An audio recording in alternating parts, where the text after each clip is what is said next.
बाळा, मी तुला एक गोष्ट सांगतो.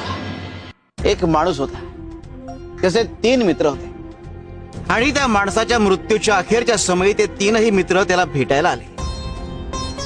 माणसाने तिघांना प्रश्न विचारला की बाबांनो, आयुष्यभर तुम्ही माझी सोबत केली, आता मृत्यूनंतरही माझी सोबत कराल का?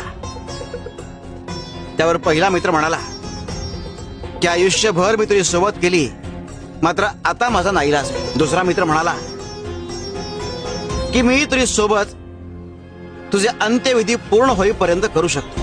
तिसरा मित्र म्हणाला की मी आयुष्यभर तुझी सोबत केली आणि मृत्यूनंतरही मी तुझी सोबत करेन. हे 3 मित्र कोण होते ठाऊक आहे? धन, कुटुंब आणि कर्म. धन तोवर तुमची सोबत करतं जोवर तुम्ही जिवंत असता. कुटुंब तोवर तुमची सोबत करतं जोवर तुमचे अंत्यविधी पूर्ण होत नाही. मात्र कर्म हे मृत्यूनंतर कायम तुमच्या सोबत असतं. आणि इतकंच काय, तर तुमचा पुढचा जन्म हे तुमच्या कर्मांवर अवलंबून असतो. तेव्हा कायम चांगले कर्म करा आणि स्वप्न अशी पहा ज्यात स्वतःच्या आधी इतरांचा विचार सामावलेला असेल. शिव शंकर शंभा.